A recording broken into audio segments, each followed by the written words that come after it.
Today we're going to talk about advanced pulmonary ultrasound. At this point you should have seen the lecture already on basic pulmonary ultrasound, including pneumothorax, pleural effusions, and pulmonary edema. This talk will expand on that talk and remind you of some of the key points.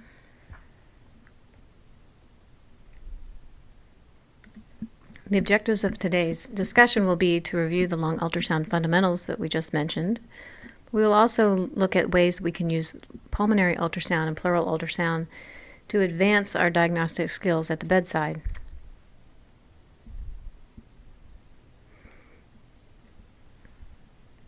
There are two different probes we can use, and we often use when looking at the lungs. The first is the phased array low-frequency probe. Some people call it the cardiac probe. But essentially it's a low-frequency probe which gives you high degree of penetration but not a great deal of resolution. This is best when we are looking at pulmonary edema, deeper effusions, consolidations, and also surveying the landscape for potential procedure planning such as thoracentesis. In contrast, the linear probe is a higher frequency probe which gives you a great deal of detail but not a great deal of depth. We use this to evaluate the pleural line for pneumothorax, as well as to allow for real-time guidance of our procedures. When you're having difficulty obtaining an image of the lungs, it's often frustrating. The lungs themselves are fairly impossible to see in a normal aerated lung because air will scatter ultrasound waves.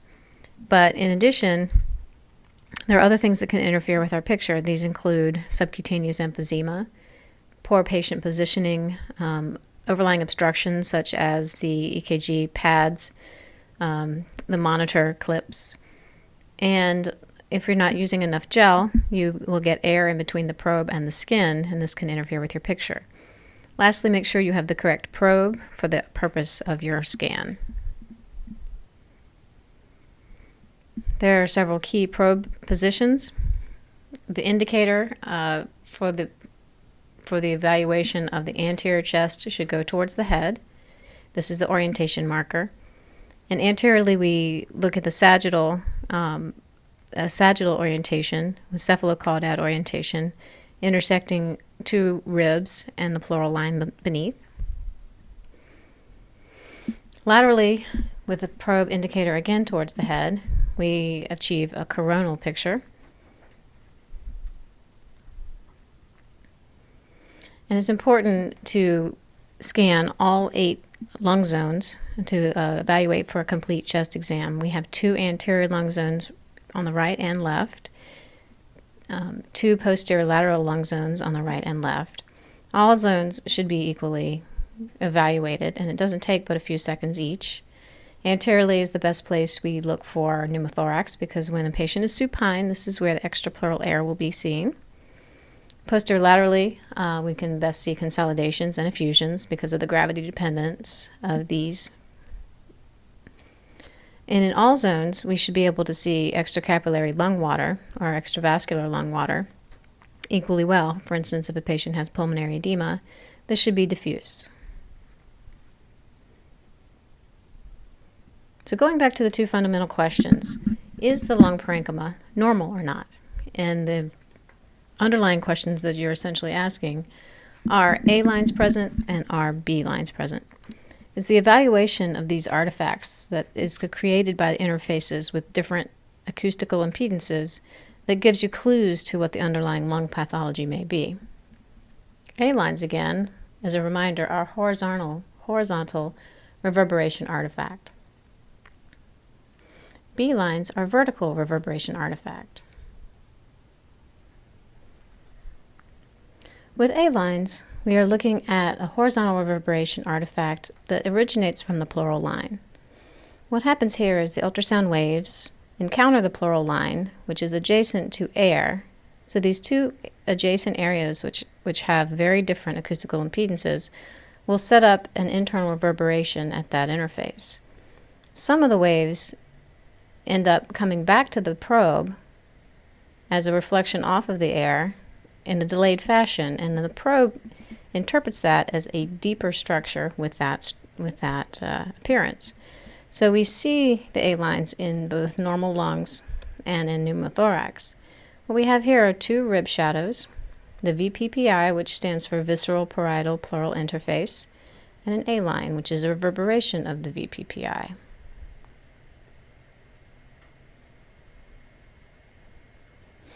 Also, you'll note that A lines are spaced in the multiples of the chest wall pleural line distance. You will see this orientation and distance repeated deeper and deeper. If you have a deeper picture, you'll be able to see repetitions of this at the same distance.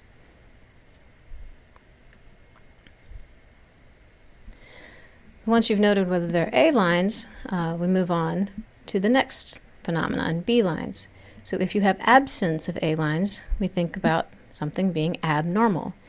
A lines should be there in normally aerated lung. If they are not there, then something in the lung has replaced the air. And that something can be anything from blood to alveolar edema, infection, contusion, tumor, and so forth. These substances will transmit waves unlike air.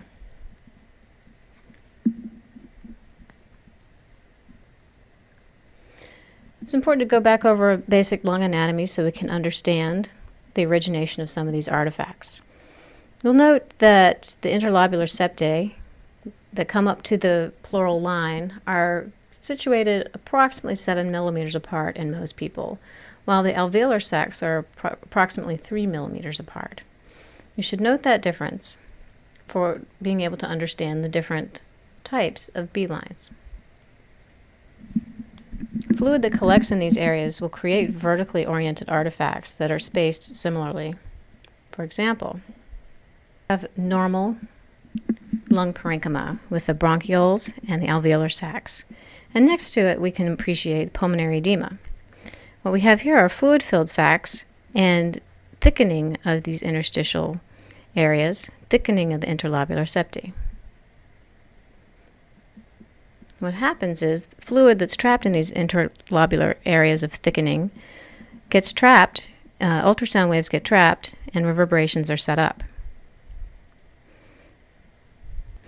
B lines are essentially the ultrasound equivalent of radiological curly B lines. You can see here how these curly B lines come up to the surface perpendicularly. There are essentially two types of B lines. First is spaced approximately 7 millimeters apart from the pleural line, and the second is 3 millimeters apart, and this coincides with whether the fluid is trapped in the interstitium or whether the fluid is trapped in the alveoli. The 3 millimeter spacing, or confluent B lines, is the ultrasound equivalent of the radiological finding on a CT scan of ground glass.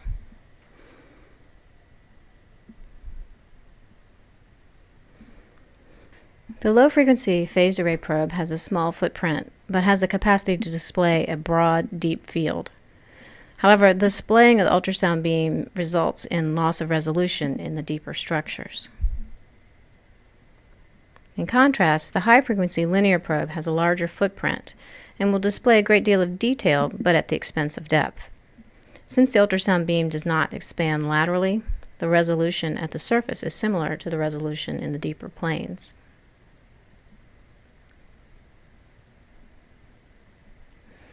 When we use this high-frequency probe, it's a very excellent view of the pleural line in sliding. You will see some examples of this. So now we're going to use this high-frequency image to analyze artifact.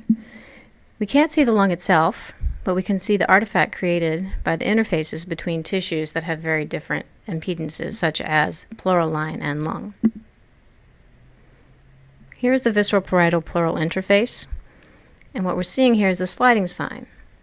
And it tells us that the visceral parietal interface is intact. In other words, the visceral pleura is adjacent to the parietal pleura, and they're sliding against each other. You can appreciate these very small B lines that show you the motion. The motion at the sliding sign at the pleural interface looks a bit like ants crawling across or shimmers. We have very minor B lines here, and there's an A line, because this lung is mostly aerated. In the findings of a pneumothorax, we have the probe oriented towards the head, but if the lung falls away from the chest wall, then we have a pocket of air in between the probe and the lung, and therefore we will not see that sliding because the parietal pleura and the visceral pleura are no longer together. Instead, we see something like this. What we have here is no sliding at this interface, no B lines, small B lines going back and forth, and we do have an A line because this is A for air. A lines can be seen in either aerated lungs or in pneumothorax. It doesn't tell you where the air is. It can be either in the lung or outside the lung, but it does tell you there's air.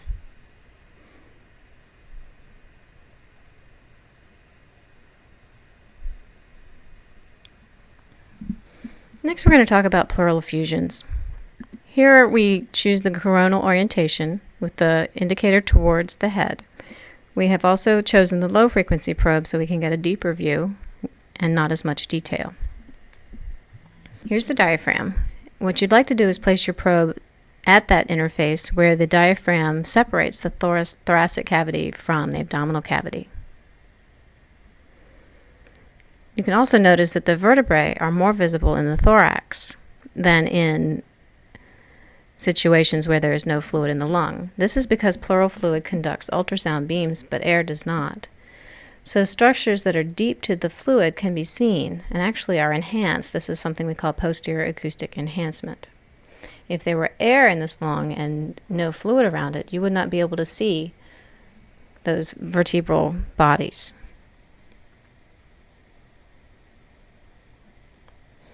Here's an example of a chest with no fluid. And what we're seeing here is something called a mirror sign.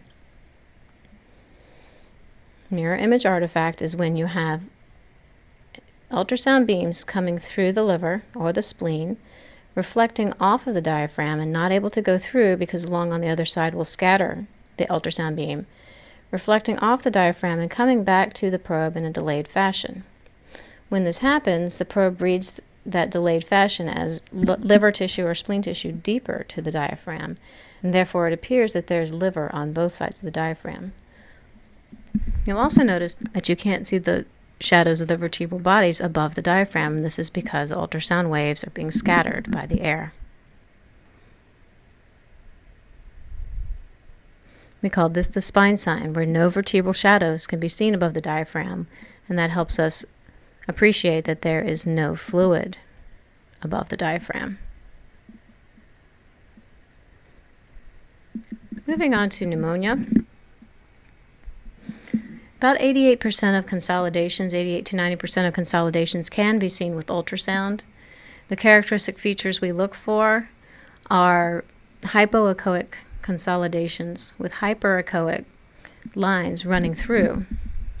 For example, here you have this hypoechoic lung, which is dark because it's been infiltrated with some sort of fluid, whether it's pus or atelectasis. And then we see the hyperechoic horizontal lines that represent the bronchograms.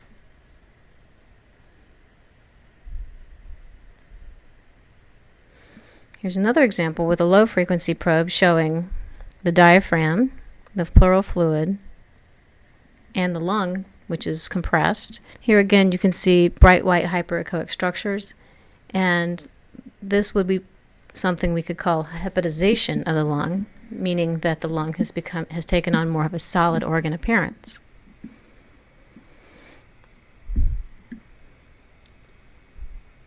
So again, we're going back to our artifact analysis. We have A lines and B lines, sliding sign and mirror images.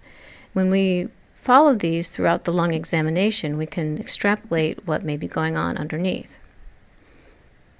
What's really important to note is where these artifacts are located, because it will tell you a lot about the underlying pathology. Daniel Lichtenstein of France is one of the key fathers of pulmonary ultrasound in critical care. He developed the BLUE protocol to diagnose causes of acute respiratory failure. He did this by taking patients with a diagnosis of acute respiratory failure and scanning their chest. He did this alongside the usual diagnostic tests, including chest x-rays and CTs. What he found was that he recognized certain patterns of artifact of A lines and B lines and sliding and so forth that correlated with the ultimate clinical and radiological diagnoses. This was an observational study over 4 years, and it took all of the patients submitted to his ICU with one sonographer scanning their chest.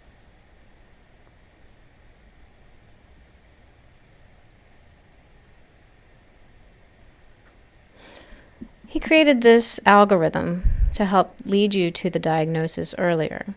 First, he started with lung sliding, and he looked to see if it was present or absent. If lung sliding was present, then the next thing he looked for was whether there was a predominance of B lines or a predominance of A lines. If there were a predominance of B lines and sliding was present, then he found that these patients ended up with pulmonary edema as their diagnosis. If there was a predominance of A lines, which represent air, and there was lung sliding, then he would say that's not pneumothorax, but instead this is an aerated lung. After that, he would look at the veins. If he finds with the DVT evaluation a thrombosed vein, then pulmonary embolism was many times the diagnosis. If the veins were clear but the lung was aerated and the patient was in respiratory failure, then he looked to see if there was any posterior pleural fluid, a syndrome called PLAPS. If there were, then this was often a posterior pneumonia. If there were not, then COPD or asthma became the diagnosis. On the other side, if there was no lung sliding, but there was a predominance of Bs, then this was pneumonia, and the lack of lung sliding was felt to be due to adhesions. If the lung sliding was absent and there was a predominance of A lines, then the diagnosis often was pneumothorax. Here's some examples. If you have a predominant A profile with A lines on both sides and sliding, then this turned out to be COPD, reactive airway disease, PE, or a pneumonia in the posterior fields. Without sliding, pneumothorax was often the diagnosis. For predominance of Bs bilaterally, the common outcome was pulmonary edema. And something called an AB profile, where you have B lines on one side and A lines on the other, or unilateral predominance of one over the other, if there were reduced sliding and an effusion, then the outcome, pneumonia.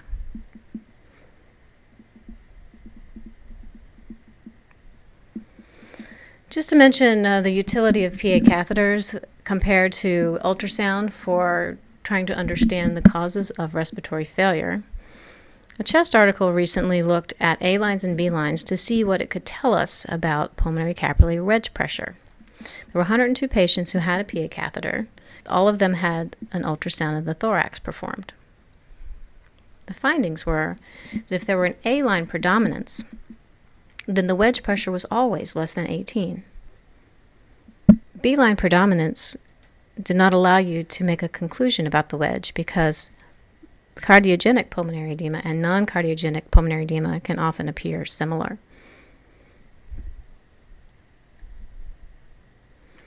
So looking at the evidence, there is a great deal of evidence supporting the use of chest ultrasound for the diagnosis of many conditions, including pneumothorax, pneumonia, and ARDS.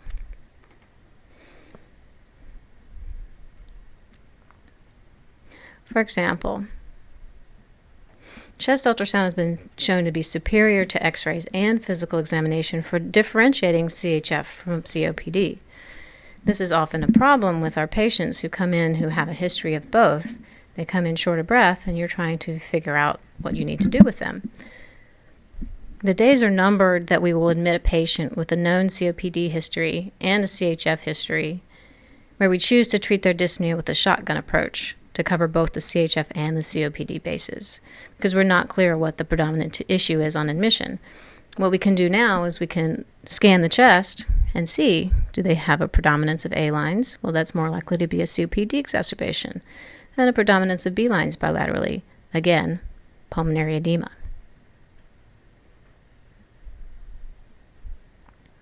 It's also been shown that chest ultrasound is superior to plain films for diagnosis of pneumothorax, and this is in a supine patient. Ultrasound is much more sensitive than chest x-ray, and similarly specific as chest x-ray. If you think about it, a patient who has a pneumothorax in the supine position, the air is anterior, and therefore a chest x-ray is not likely to show you a pleural line. And the average time to diagnosis of pneumothorax with ultrasound is just on the order of a few minutes, whereas often there's a delay that can be significant in the patient's management if you use chest x-ray. Here's an example. What's wrong with this picture? Well, it doesn't look like anything. Your patient is short of breath. It looks like they may have some fluid overload, but you would completely miss the underlying reason for this patient's shortness of breath, which is seen on CT. This patient has a large anterior pneumothorax, which was not appreciated on the chest x-ray. And when scanned, what you would find would be on the normal side, where the lung was inflated, you have a sky ocean beach picture. And on the positive side, where the pneumothorax exists, the beach has disappeared. This is a review from the prior lecture where it tells you that when there is sliding and the lung is moving back and forth, you get this difference in the tissues, where you see sky and ocean, which is from the muscle layer, but the beach is the lung sliding back and forth. If the lung is dropped out of the picture, you don't see anything below that pleural line because of the air, and the entire thing looks like a barcode or the stratosphere.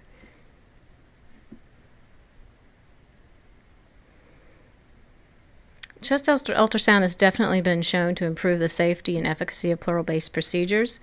You'll notice that you can tap out what you think is dullness and where a pleural effusion should be, but you might be wrong and instead place the chest tube directly into someone's liver. When you have the opportunity to use an ultrasound to localize fluid in real time, there's really no reason not to use it.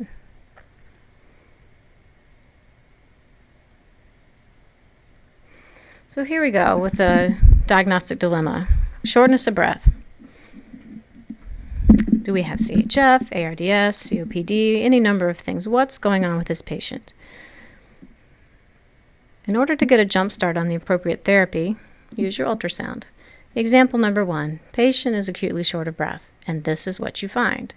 We have an IVC that's plethoric, not with any respiratory variation that's significant, bilateral B lines. In addition, you can appreciate with the cardiac window that the left ventricular function is severely reduced. So the combination of bilateral diffuse B lines, a full inferior vena cava, and the poor function lead you to the diagnosis of a CHF exacerbation as the cause for that patient's respiratory distress.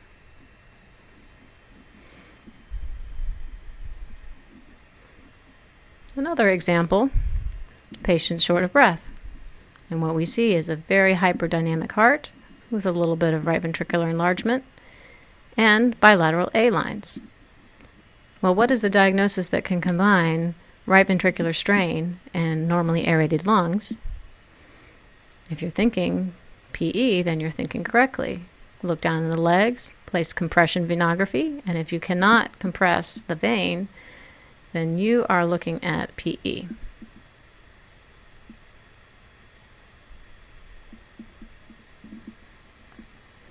Another example, patient arrives to the emergency room short of breath. Your ultrasound on the right has a predominance of A lines. Your ultrasound on the left has this B line pattern all the way through. And even with a high frequency probe where you're looking at the pleural line, you can see multiple B lines originating from the pleural line, indicating extravascular lung water in the interlobular septi. Chest x-ray might appear such as this.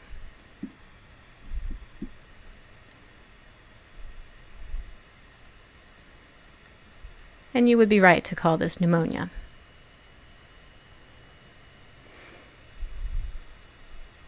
So in summary, pulmonary ultrasound is actually not new. We just newly appreciate what we can do to appreciate artifacts and help us lead to diagnosis early. The evidence supports the use of chest ultrasound, and there's many advantages of ultrasound over the traditional studies of the chest, including decreased ionized radiation, decreased time to results, and decreased patient discomfort.